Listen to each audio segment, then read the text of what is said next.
Hey guys, Nick here.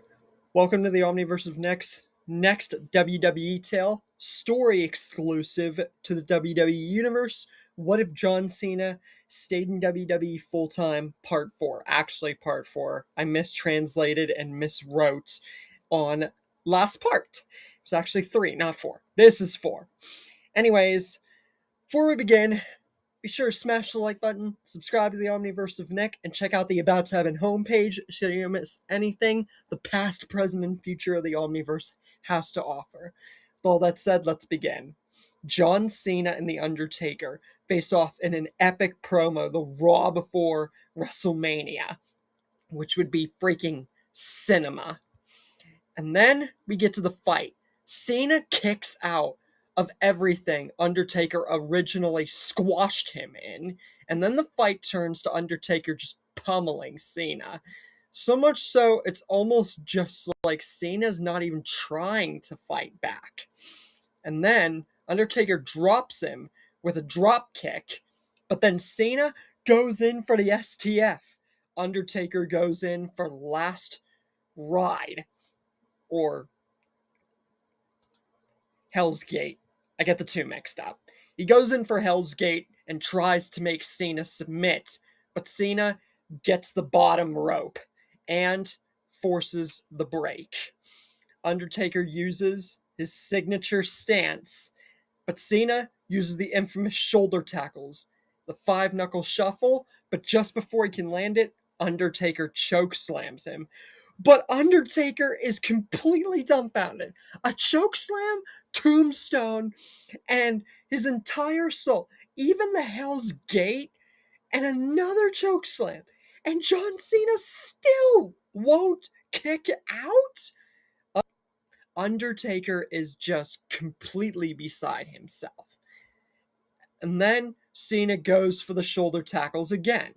But this time, after he delivers the 5-knuckle shuffle and everything, and actually delivers it, he goes for an attitude adjustment, but Undertaker pulses himself back up and uses a last ride, and that finishes the match. So the fight this time is the original time that it would have been had they actually gotten their longer match, pretty much.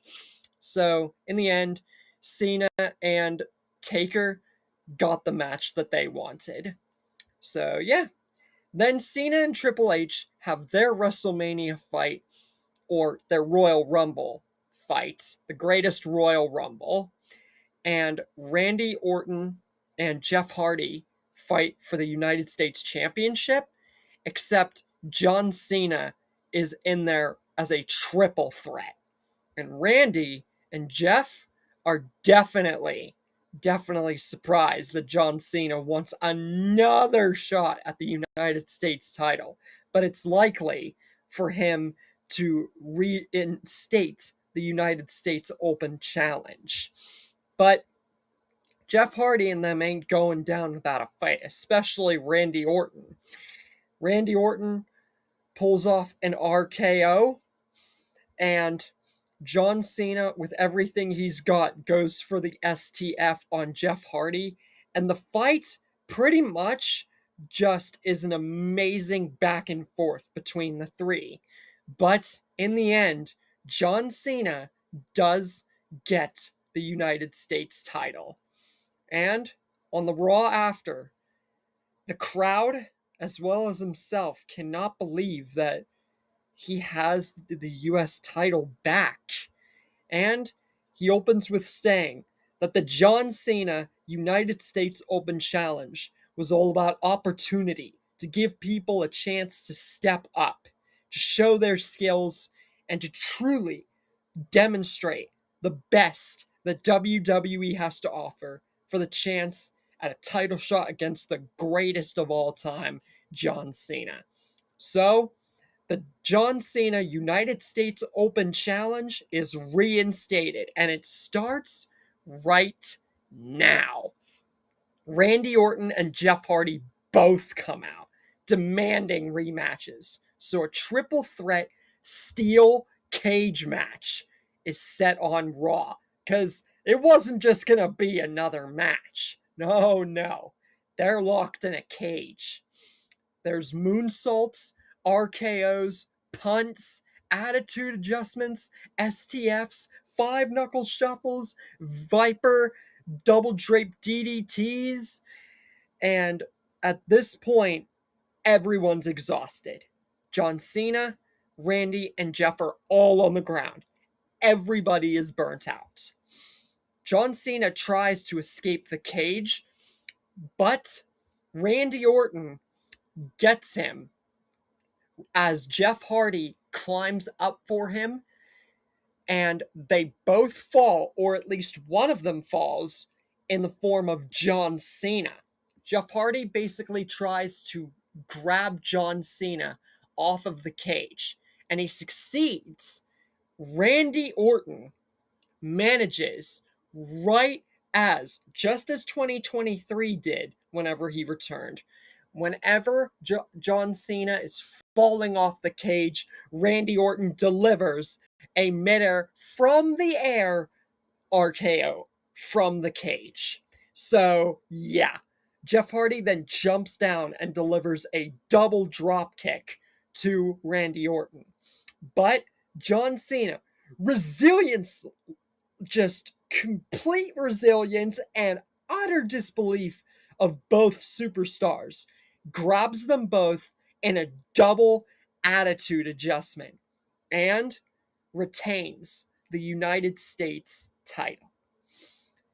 And he says there's been a lot of doubt as to how durable he has been recently. There's been a lot of doubt about how much he can take, about how much he can dish, and about how much he can do for this business. But for one thing is certain, as long as I've got gold in my hand, I've chosen this business ever since I started.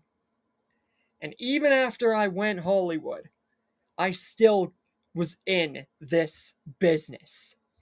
Because this is what true opportunity and resolve and determination is all about. This, the WWE, is what is truly meant for John Cena. And if anybody wants a shot at the United States title, well, guess what? The time is now. The John Cena United States Open Challenge starts now. Daniel Bryan comes out, and much of the fight goes in Daniel's favor until John Cena picks up the pace and retains the title. John Cena opens with another promo, telling more people to step up. Samoa Joe comes out and says he's got Cena's number, because the last time they met, Samoa Joe was able to beat him and get him in a clutch. He says he's been thinking about that day ever since. And now he sees no better time than to take John Cena's second chance away and rip that US title out of his hands. And Cena says, I'd like to see you try. But before anybody could do anything, Roman Reigns goes in and Superman punches John Cena. Although it looks like his punch is actually directed at Joe. Because at this time, and just in general, Roman Reigns and Samoa Joe were big rivals. So, yeah, the punch was meant for Joe. But now, Roman Reigns and Samoa Joe and John Cena, triple threat on Raw for the United States title. Who will come out of this with the win? Who will become the new United States champion? Will John Cena continue the United States Open Challenge? Even if he loses the title, will he ever get it back if he loses it? And what is in store for the future of John Cena as he propels himself higher and higher than any iteration of him that we have seen?